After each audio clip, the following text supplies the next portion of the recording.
Assalamualaikum guys. Kita ngopi bareng lagi. Ngopinya sekarang di alam. Dan kita kedatangan salah satu tamu. Beliau adalah salah satu calon anggota legislatif dari Kota Tasikmalaya dari Partai Umat, Pak ya. Partai Umat. Bapak Jenny Jayusman. Ya.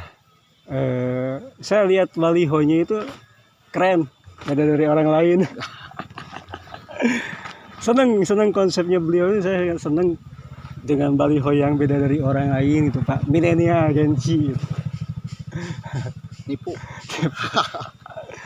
Tapi sesuai dengan karakter beliau yang gayanya gaya anak muda gitu. Ya. Ya. Padahal geus teu muda deui. Nah Pak, ini kita tutup poin aja Pak ya. Enggak. Ya.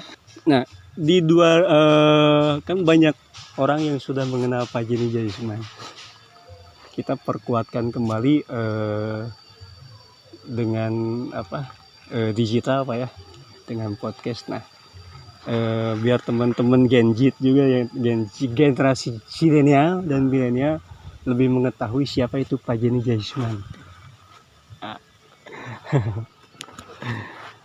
Siap. Siapa? Bebas.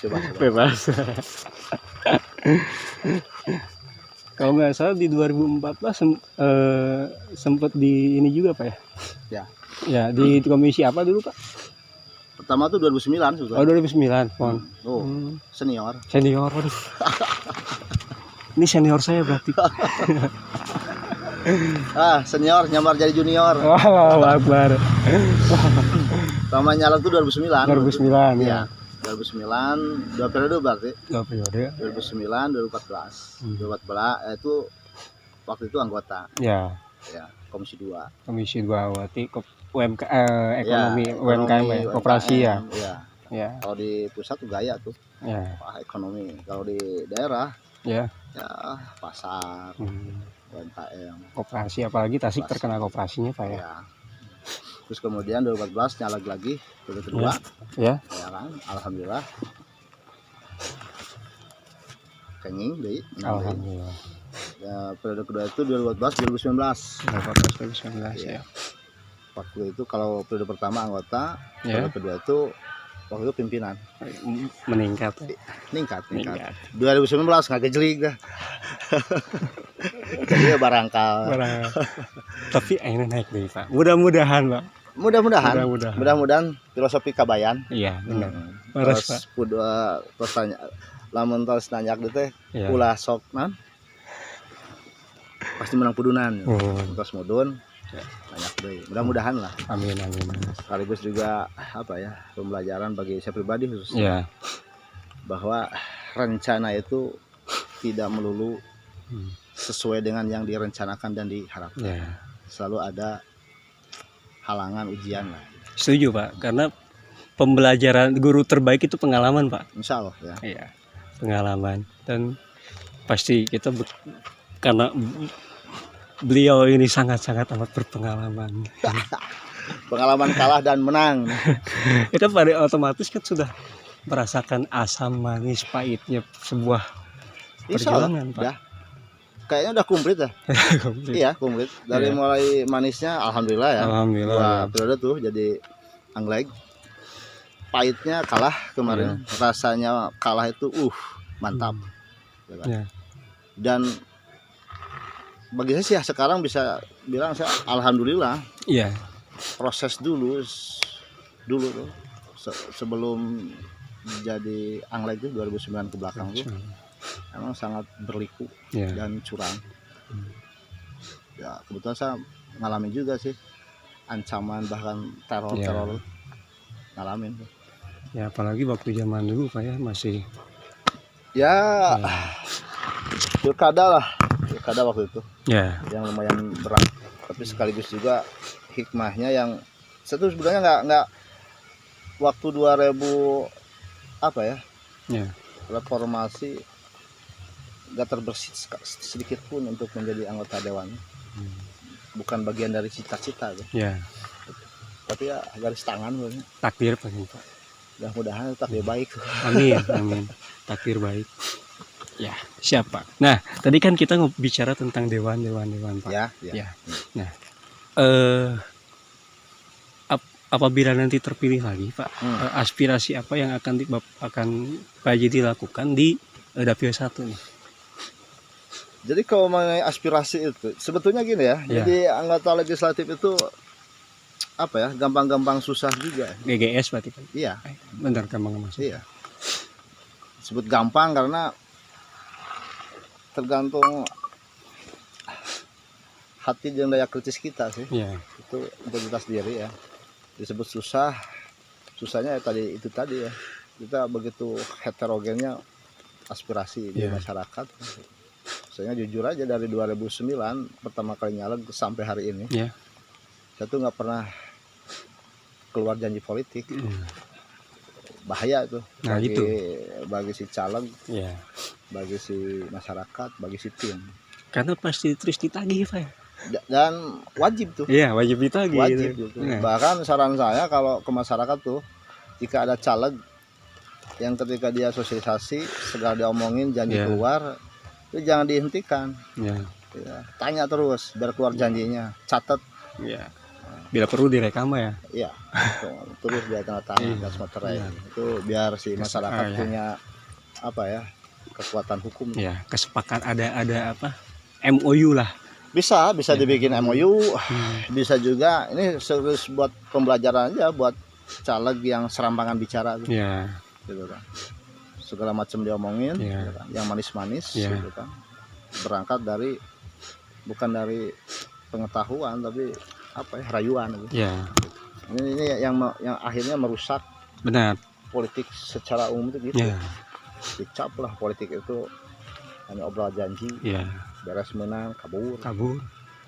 Jadi akhir nanti masyarakatnya nggak usah orang duitkan kan gitu Pak ya.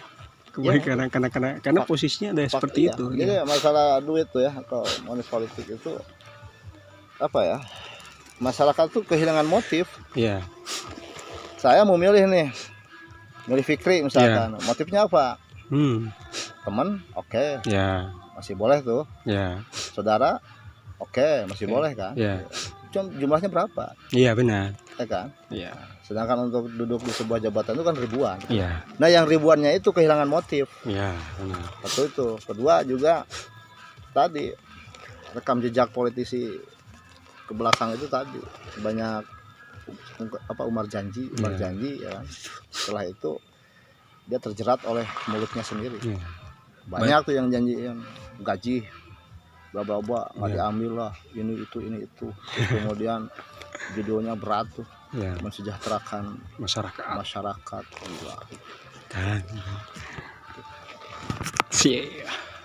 Jadi memang itu salah satu yang harus jadi pembelajaran guys, baik itu untuk caleg, teman-teman yang nyalek ataupun untuk masyarakatnya juga Pak ya. Iya. Masyarakat wajib tuh, masyarakat terutama rekan-rekan apa Gen Z ya. Nah, milenial, anak-anak muda lah ya. Pasti udah tua sih satu. Udah tua. Ya terbuka satu untuk ngobrol-ngobrol kayak gitu. Kalau di podcast jujur lah, saya nggak bisa ngobrol sisi gelap. Politik dan pemilu. Saya paham. Tapi kalau ditanya saya jawab juga. Tapi saya tidak akan ke arah sana Pak. Boleh. Tidak akan. Siun ting. Bebas kan. Tapi nya. Ya mangga Pak, mangga. Kalau kita lihat kan Tasikmalaya Pak ya. Kota Tasikmalaya secara khususnya ada 4 dapil 1, dapil 2, dapil 3, dapil 4. Nah, secara menurut Pak Jenny itu Tasikmalaya itu seperti apa Pak? Yang saat ini ya kota di persimpangan jalan lah. Kota di persimpangan jalan. Transit Pak ya. Bisa dikatakan. Secara letterlet boleh disebut transit ya. Faktanya seperti itu. Benar. Kita bukan kota tujuan. Ya kan. Karena di satu sisi contoh nih ada kegalauan juga kan. Jika nanti jalan tol jadi tuh. Benar. Apa? Di satu sisi wah hebat, oke. Ya kan? Tapi tapi belum tentu Tasik diuntungkan. Benar. Kita hanya mudah-mudahan salah, Ya, salah nih. paham, Pak. Tapi kekhawatiran tuh. Ya, Yang jelas diuntungkan itu yang menjadi kota destinasi. ya benar. Garut, Pangandaran, ya kan? Ya. Dan Bandung. benar. Paling kita yang diuntungkan itu ketika kita ada perjalanan, Pak, mungkin, Pak. Apaan? Nggak ada. Ada, Pak. Kira-kira Nggak macet. kota tuh bukan kota itu macet itu leuweung. Karena kita sampai hari ini gagal menjadi kota destinasi nih, Benar. kan? Maka dari segi keuntungan saya rasa-rasa pesimis, tapi sekali lagi mudah-mudahan ini Ya. salah nih. Ya, benar. Kekhawatiran saja. Benar. Kalau hal lainnya menguntungkan, oh iya. Ya. Tasik Bandung mungkin 1 jam 2 jam. Saja ya, benar. Iya kan? Iya. Mungkin anak saya sih sekolah di Bandung sekarang, Ya. mesti kos kan. Ya. Kalau besok ada jalan tol Iya. bisa pepe tuh. Benar. Tercapai teuing, Oh, ya. kan gitu. Tapi itu tadi, Pak, tidak ada destinasi memang. Apa sih memang yang saya lihat, Pak? Mungkin mudah-mudahan juga bisa salah. Ya. Mudah-mudahan salah juga. Tasik itu harus ada identitas dulu. Karena ya yang saya rasakan sekarang krisis masih krisis identitas. Ya. Ini PR bukan hanya PR pemerintah, Betul. tapi PR kita semua. Itu yang saya maksud di persimpangan tuh. Iya. Ya kan? Mau dijadiin kota pure kota juga Iya. kita gagal Benar. karena kultur kita belum Ya. bisa sepenuhnya seperti itu. Iya, benar. Ya kan? Iya. Banyak kan yang dianggap Iya. pada bawah kota kayak hiburan itu Hmm, belum bisa diterima sepenuhnya juga benar. oleh kultur kita. Iya, Dan kita pun tidak bisa menyalahkan kultur itu, benar. ya kan? Iya. Itu. Maka saya bilang tadi di persimpangan tuh. Iya. Jadi ya terus kemudian dulu banyak sih dulu ide-ide yang memang apa ya gagal direalisasikan Iya. untuk dengan niat untuk menjadikan Tasik kota destinasi. Padahal dulu pernah loh Tasik jadi kota destinasi. Oh, iya? Iyalah. Waktu saya kecil memori dulu ya. Iya. Waktu saya kecil saya kan babakan payung tuh. Iya, Tahu babakan payung kan? Iya. Tukang payung. Iya. Iya anaknya ya. Oke, siapa? Anak tukang payung. Berarti identitas babakan payung itu karena tukang payung. Iya. Oke. Putra mahkota loh. Mantap. Keren, Pak. Babakan payung, Iya. babakan tuh lembah ya. Ya, Mbah, benar. Lembah payung kan. Mbah payung. Emang ya. dulu tuh kerasa banget tuh kalau dari rumah ibu mama tuh bapak tuh Iya. nanyak tuh ke Selakaso nanyak, yang nanyak, terasa banget Iya, sebelum itu di Hotmik tuh. benar. Itu jadi destinasi tuh Tasik tuh. Saya masih ingat, masih sangat jelas tuh. Berarti destinasi industri, Pak. Termasuk seni. Seni, oke. Iya. Seni dan- Itu dulu tuh waktu sampai SMP SMA saya sering Ya. dengan bahasa Inggris adanya lah. Ya. Tuh banyak bule tuh. Oh, oke. Ya, bule yang termasuk wisatawan lokal juga Iya, iya, yang iya. tujuannya ke Jogja, ke Pangandaran itu biasa 1-2 hari itu ada yang malah nginep. Ya. Biasa dulu tuh nginep di penginapan apa? Sunda apa ya? Sunda ya, Sunda yang Nah, ya. jadinya Kalau nggak salah Tarumanegara itu. ya Iya. di darinya lah. Terus biasa tujuan tuh mereka jalan kaki cet Ya. ke Selakaso Ya. yang sekarang jadi toko Planet Komputer tuh. Ya. Dulu tuh SKB tuh. Sangat kegiatan belajar masyarakat. Oh, berarti SK itu udah dari dulu, Pak. Iya, SKB itu. Belakangnya tempat saya ngaji itu, Iya. masjid.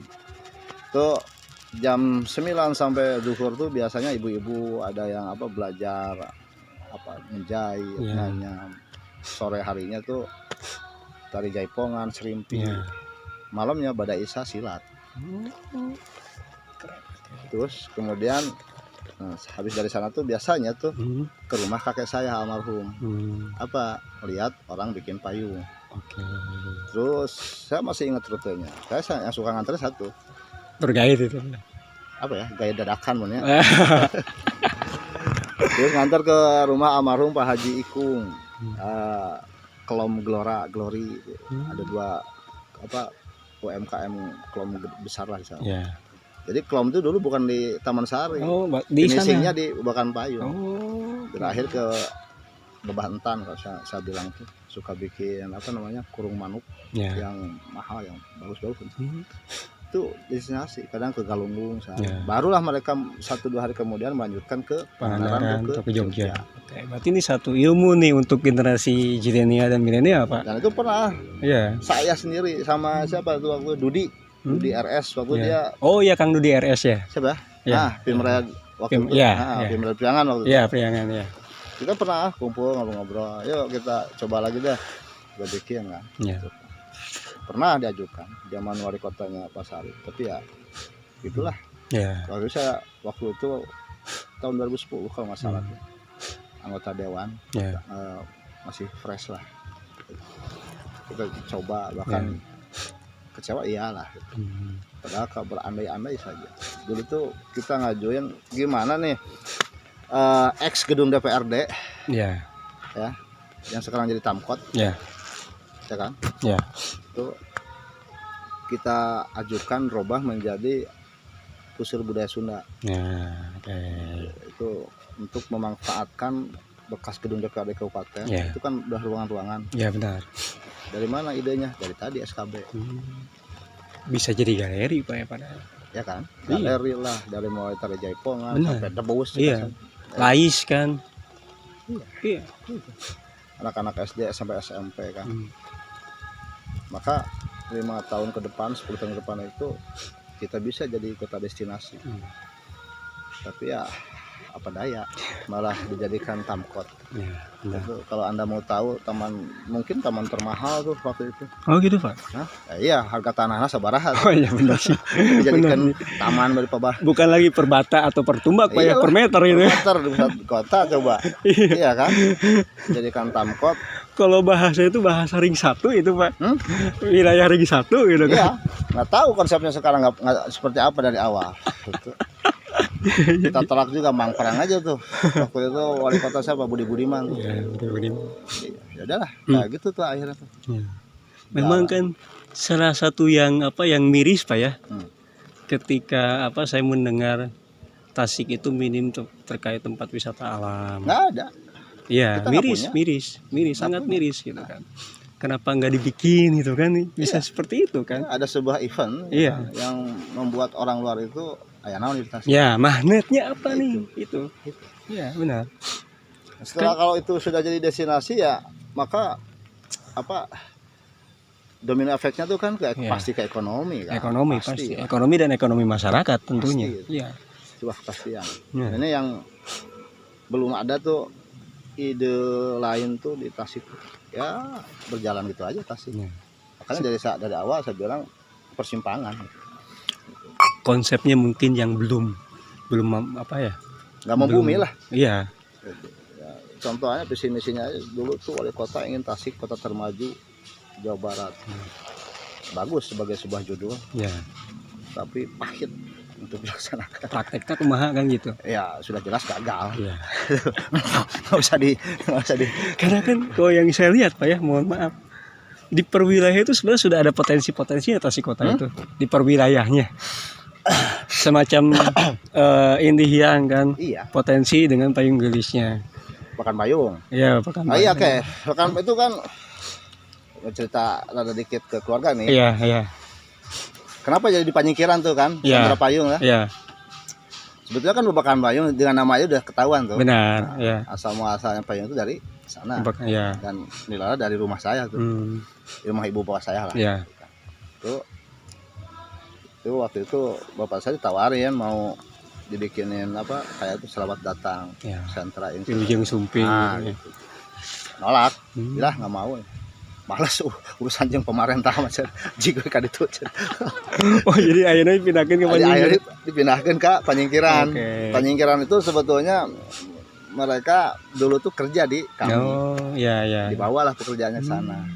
Tapi alhamdulillah kalau sekarang berkembang atau faktanya di Pekan Payung juga tinggal bapak saya, ibu saya doang. Syukurlah gitu. Malah jadi sentra ekonomi baru dan jadi kehidupan bagi banyak yang kenal kan. Alhamdulillah. Tentu yang paling senior tuh dia Bang Sahrod di angkatan kakek saya. Dulu itu ada 3 tuh, Bang Sahrod, kakek saya sama di Pataruman. Legend payung tuh. Udah meninggal semua. Nah, ini memang harus sebenarnya harus dilestarikan dan dikembangkan Pak sebenarnya. Iya, cuma kita berhadapan dengan fakta ekonomi. Iya. Payung seperti itu udah nggak bisa fungsional lagi. Iya. Jadi yang paling ya ada event-event tadi. Benar. Penghias juga gitu Pak. Iya. Iya. Lumayan lah. Ornamen. Sekarang juga jadi ornamen kota kan. Iya. Payung Iya. tertutup. Iya. Itu no comment Pak. Karena aduh. Nah, no komen itu. Enggak, maksudnya gini Pak, bukan Nggak apa-apa yang ya. kita bicarakan ini urusan publik, terbuka aja. Kalau urusan Karena wakil, posisinya kan yang di Masjid Agung Pak. mm-mm, Yang ini menurut saya Ya, saya ya. tahu, itu kan bukan payung gelis Pak. bukan payung beton itu. Secara memang payung beton, tapi secara ornamen itu kan payung agung. Iya. Iya. Enggak lah pokoknya gitulah. Konsultannya tuh nggak pernah mau konsul kali itu. Fikri aja nu budak ngora apal kan, eta lain payung gelis. Iya. Ya, itu juga konsultan, wah geus lieur lah. Biarin dia punya kahayang kayak gitu. Iya. Kumaha karepna we ya. Nah, gitu. Kan ada pahala mau apa sih iya. Iya benar, lurus. Aduh. Bisa sensor mah ya teh. Hah? Moal ya.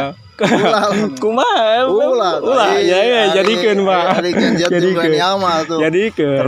Terbuka. Kita ya kritisi lah. Bebas. Kritik Hak dan kewajiban kita. Iya.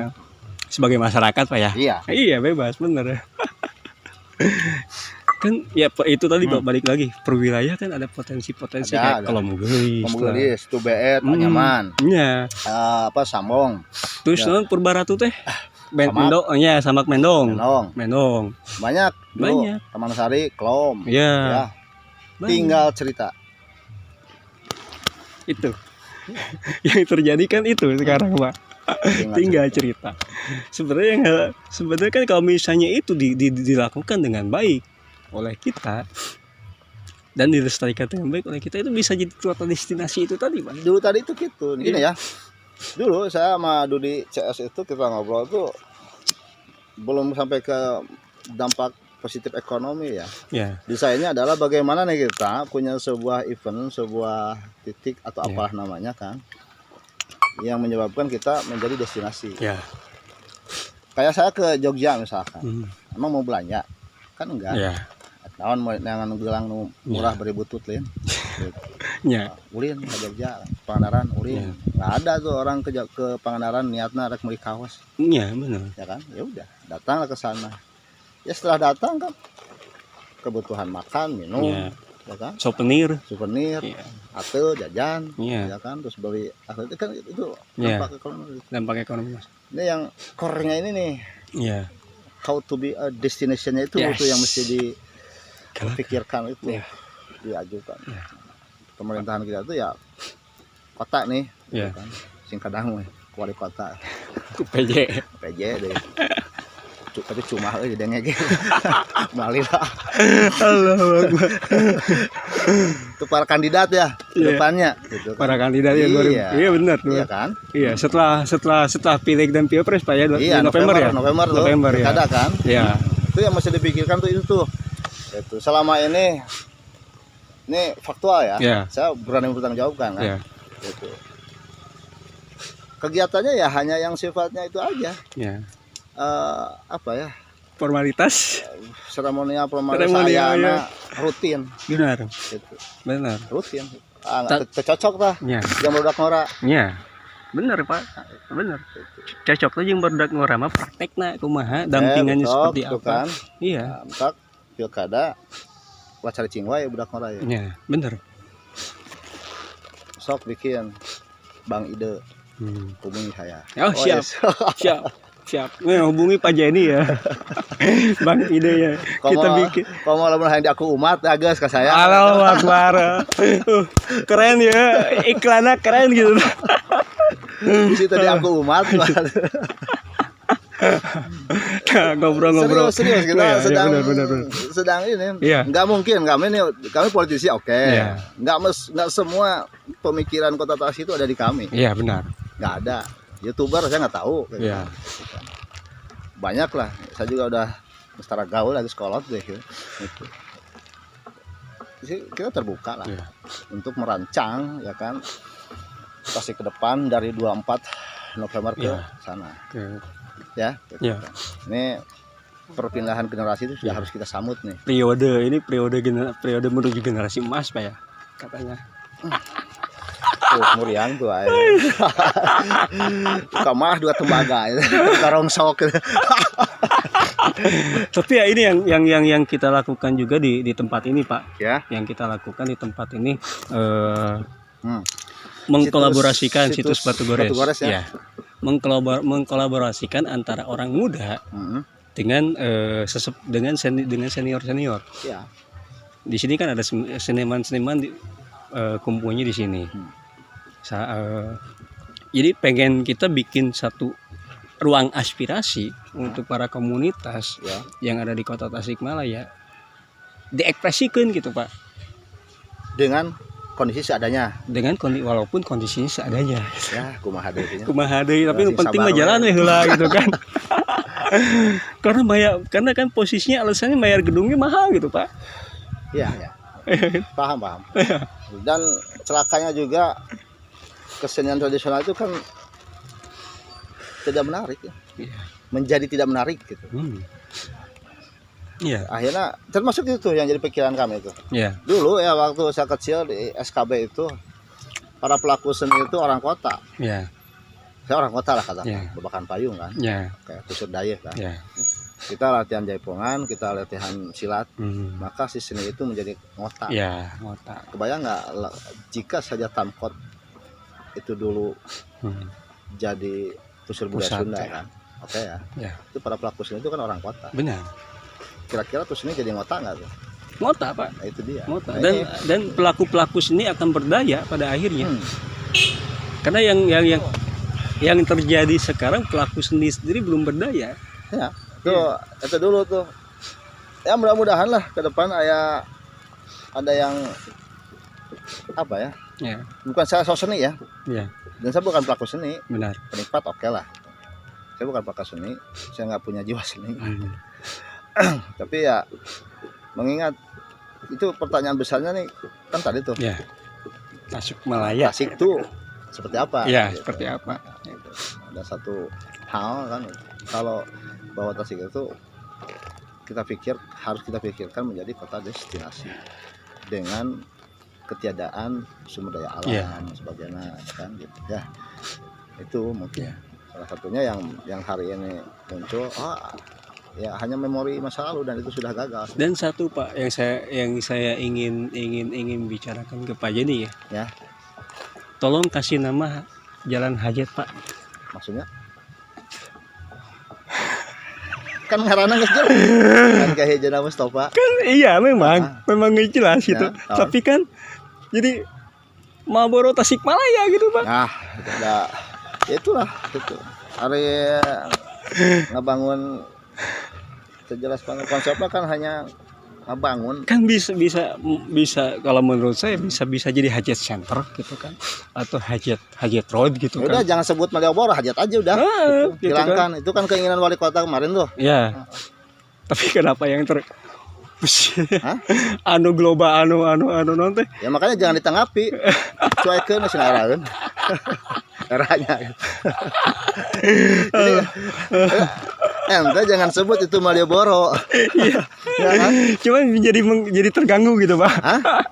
Mari kita balikin. Orang ganggu dia gitu kan. Iya, oke, siap. Nah, terus disebut Malioboro wae gitu. Nah, jadi kadang-kala gerakan cuek itu bermanfaat tuh. Tidak serta-merta semua harus ditanggapi kan. Iya. Benar. Setuju Pak, setuju. Nah, ngapain juga disebut Malioboro juga nggak kena, ya kan? Mau dicabut dari kehajatannya juga nggak bisa. Iya, karena sudah. Kalau mau little Hongkong cek saya udah. Kredit kan ada nggak? Dulu tuh lihat film-film gangster Hongkong tuh kayak sekitar Jogja tuh. Kadang senang juga. Iya. Wah, haneteun gitu. Iya. Benar. Apalagi kalau ada syuting film Pak ya di situ Pak ya. Gitu. Wih, keren. Si ganu film-film action di Hong Kong gitu kan. Gitu. Nah, bebas lah daripada Malioboro-nya gitu kan. Era mungkin Hong Kong. Kaciri teuing ngajiplak gitu. Plagiat tuh. Nah, Pak tadi bicara terkait anak muda ya, Pak ya. Generasi Gen Z iya. Gitu kan. Saya juga punya satu tuh di rumah. Iya. Dua. Iya. Ini kan sedang pira-pairahnya Pak. Apa tuh? Yang kejadian kemarin tuh Pak. Yang geng. Oh, geng motor. Geng motor. Yang di mana SL Tobing kalau nggak salah itu. Ya. Nah itu untuk mengatasi nih Pak, mengatasi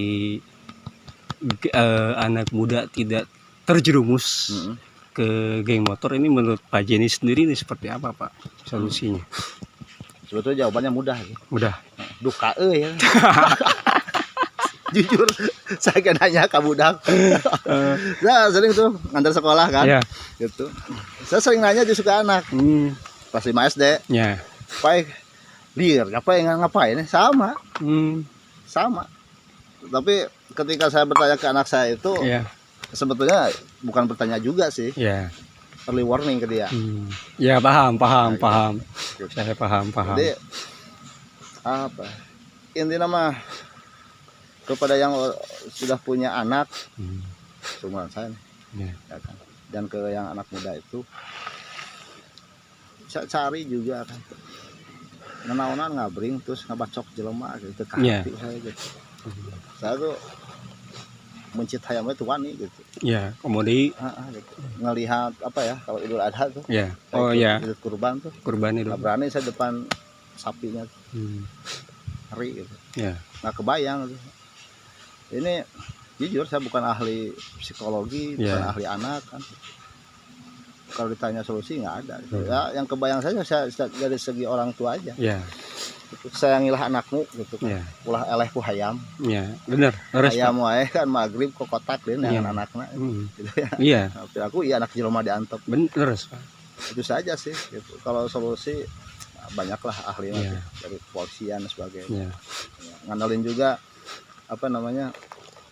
Ya mereka kan istilahnya kan ada doko. Ya. Susah juga kan. Preventif susah juga. Iya. Gitu. Dicegat itu kejadian. Iya, itu kan. Itu ya jadi janganlah itu. Dia ciptakanlah Tasik teh kota urang. Nah, enjoy lah gitu gitu. Enjoykeun ka Tasik gitu nya. Gitu. Itulah terlucu yang banget kampung ku ada kayak pas benang teh sugan teh kumaha caliweuran sugan teh kumaha gitu kan siga geng non siga di geng mafia gitu ai benang teh alah ya Allah atau nanti geng teu gaya sumpah lagi teu gaya asli lagi teu gaya anu gaya berkarya Pak eta anu gaya berkarya gitu kan. Nah Tasik coba aduh komo ke usum panas kieu kan. Satu ingin jam 12 jam 1 malam masih di luar, pengen santai enjoy kan. Menikmati malam gitu. Ya. Malam di kota Tasik gitu. Ya ulah ya baudaknya. Sumpah lagi teh gaya. Sok gara goping deui. Di mana gayana? Coba. Ya. Bener leres Pak. Iya, kalau sugan teh geng tuh tompangnya tuh juga apa ya di film satu darah. Aya bentuk salaman aya. Kumaha lah gitu kan. Wah gitu geuning kieu. Minimal siga prediksi lah. Ampurannya bener malur pindah. Ini podcast sambil bercanda.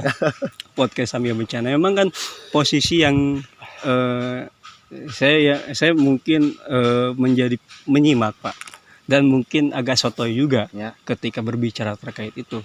Jadi posisinya tuh yang dirasakan itu kayak yang saya teliti itu caper gitu kan Pak. Karena mungkin tidak ada perhatian dari tadi orang tuanya bisa. Atau pemerintah bisa orang atau tua, masyarakat, orang tua lingkungan, orang tua biologis. Benar. Bisa. Iya. Jadi mungkin. Benar. Karena posisinya itu pada akhirnya mereka caper karena tidak ada ruang ekspresinya mereka. Bisa. Kalau menurut saya posisinya ketika misalnya tertangkap kan biasanya ditangkap ke polisi dicarekan kan gitu Pak. Ya. Datang ke kolotna balik ke Iban dicarekan deh kan gitu. Nah, yang hemat saya harusnya ketika seperti itu jangan hanya dicarekan hunggul gitu Pak. Tapi mana resepnya naon sih? Hobinya naon sih? Tapi jangan hanya ditanya doang gitu Pak. Ketika misalnya dijawab sama mereka saya resepna abi mah resepna gelut misalnya teh. Orangnya sananya keban gitu. RW gitu. Iya. Jadi perlombaan kan gitu. Mungkin kan bisa itu bisa jadi jenjang karir gitu Pak. Iya, ya. Iya, bisa jadi jenjang karir kan. Jadi sugana jadi aya nu atlet gitu kan di Tasik teh juara internasional kan gitu. Ya mudah-mudahan itu permasalahan hari ini ke depannya. Iya. Gitu. Dan jujur selama dulu jadi tukang dewan. Oh, tukang dewan. 10 tahun. Seaslinya tuh nggak kebayang ide itu gitu kan. Dan emang sih waktu itu belum seperti ini juga. Tapi ada sih beberapa kejadian itu. Kalau tidak salah tidak sepirai sekarang mungkin. Iya, emang kejadiannya ya masalah medsos juga dulu kan belum sehebring sekarang gitu kan. Itu dia masa tadi bilang tuh, kami ini termasuk saya salah satunya politisi yang nggak bisa, dan otak kami itu kan mengetahui seluruh potensi permasalahan, tetap kita harus sharing juga gitu kan. Iya. Kita semua gitu kan, bukan hanya seluruh stakeholder sih sebenarnya Pak ya. Boleh. Bukan di Mayasari Town House. Ya, wis siap. Sore masuk nongkrong gitu. Siap. Mayasari Town House. Kopi-kopi mah ya lah. Ya, siap. Pengabdi setan, sasetan. Asli ini bukan tawar gatra ya, gitu kan. Termasuk kita juga sedang ya di samping kesibukan sedang pencalegan nih, gitu kan. Nah, kita sering juga sama kawan-kawan separtai itu sharing mengenai tadi situasi. Cuma kan yang di kawan di separtai itu dilalah seangkatan-angkatan kita juga kan, banyak kan. Ada beberapa anak muda banyak lah. Tapi sekali lagi tidak ada salah dan bagus malah gitu. Ketika datang ke Masyarakat Host. Terus nih untuk ke depan Tasik ini. Sehingga kami nih partai ini jadi salah satu saluran aspirasi. Yang kemudian jika memang itu bisa, dan ini kan persiapan juga untuk visi misi wali kota, wakil wali kota ke depan. Benar. Siapa nanti, siapa tahu yang kami usung itu menang. Maka program-program itu bisa dimasukkan menjadi misi dia. Karena ya salah satunya memang harus caranya ada gugur kewajiban ya, ditunggu. Ulah nyalahkeun. Lamun eueuh ulah nyalahkeun. Asli serius ya. Siap Su. Oke. Ini pertanyaan terakhir ya Pak. Nah. Tapi ke apa ya? Bisa pertanyaan yang unik Pak. Pertanyaan unik itu yang saya sendiri pun, saya pribadi Pak ya, saya pribadi ini terkait pencalekan. Ada yang itu lagi Pak, bahasanya tuh beda dari orang lain juga Pak. Nah. Kan senior Pak. Kan biasanya senior hiji, punten Pak. Nomor hiji, nomor 2, nomor 3. Oh, 12. Iya. Terus? Tah, filosofinya 12 naon Pak ya? Nggak ada filosofi sih. Ya sederhana. Jadi gini ya, dulu itu waktu perankingan ya kan, bulan berapa ya, saya masih ingat waktu itu maghrib itu isya saya harus umroh sama keluarga. Maghrib itu harus menentukan siapa di ranking berapa. Paham. Ya kan? Dan atmosfer pada saat itu semua partai itu kayaknya sudah meyakini akan tertutup. Iya kan? Sistem tertutup. Kayak maka banyak partai itu berantem di dalam, ya kan? Memperebutkan ranking 1 dan 2. Saya beda sendiri. Itu yang menentukan saya, yang nulis saya sendiri. Habis sholat maghrib, ya kan? Ya udah, saya tulis semua. Dan saya menempatkan diri saya di 12. Kenapa kan gitu? Ya nggak apa-apa. Tapi ada Pak. Kan ke senior deh. Iya. Gitu. Jadi itu maksudnya tuh. Jadi dan saya meyakini sistem tertutup itu tidak mungkin dilaksanakan. Benar. Dengan berbagai analisa. Riskan ya. Kedua, jika pun itu terjadi, kami pun punya cara. Dan kita ungkapkan ke seluruh caleg. Dan mereka paham, ya kan? Sehingga tidak ada satupun caleg kami, ya kan, ditempatkan di ranking berapa protes. Itu. Dan kalau menurut saya ada satu Pak. Itu kan ketika umroh dan pas maghrib Pak ya. Maghrib pada isya Salah umroh. Langsung umroh. Nah. Oke. Sholat maghrib teh kan rakaat 3 Pak. 3. Ya. 12 hiji tambah 2 3 Pak. 12. Hiji tambah 2 3 nya. Iya. Nah, terus Berarti pas gitu kan. Nomor angka 3 gitu Pak. Atau mah kirata gitu. Enggak lah, enggak tahu juga. Asli itu. Jadi kita mengenai sistem tertutup kita bahas habis-habisan kan. Kita analisa. Ya. Kesimpulannya mungkin enggak? Enggak mungkin kan gitu. Tapi dia ditanya, kalau Anda bertanya, tanya saya, apakah saya ingin tertutup atau terbuka? Ya. Ingin tertutup. Kenapa Pak? Iya. Ingin tertutup. Hah? Kenapa ingin tertutup? Iya, dari segi taktis itu kalau tertutup nih, partai besar apapun itu kesulitan. Ya. Dan akan banyak masuk ke partai baru, Pak. Iya. Iya, benar. Kedua, secara teori mestinya partai menempatkan orang di ranking 1 yang terbaik kan. Iya. Kalau tertutup. Benar. Terus, jadi banyaklah di YouTube Yusri Iza Mahendra lebih komprehensif tuh banyak kajian-kajian. Tapi dari kajian sederhana kami, kenapa kami ingin tertutup? Ya, kami meyakini partai besar pun paling yang gerak 1-2 orang. Ya. Sehingga bagi kami yang partai baru itu akhirnya sama. Benar. Benar. Itu yang saya rasakan taktisnya juga. Itu aja. Ya. Akan menguntungkan pada akhirnya. Semua akan menguntungkan untuk partai-partai baru. Iya.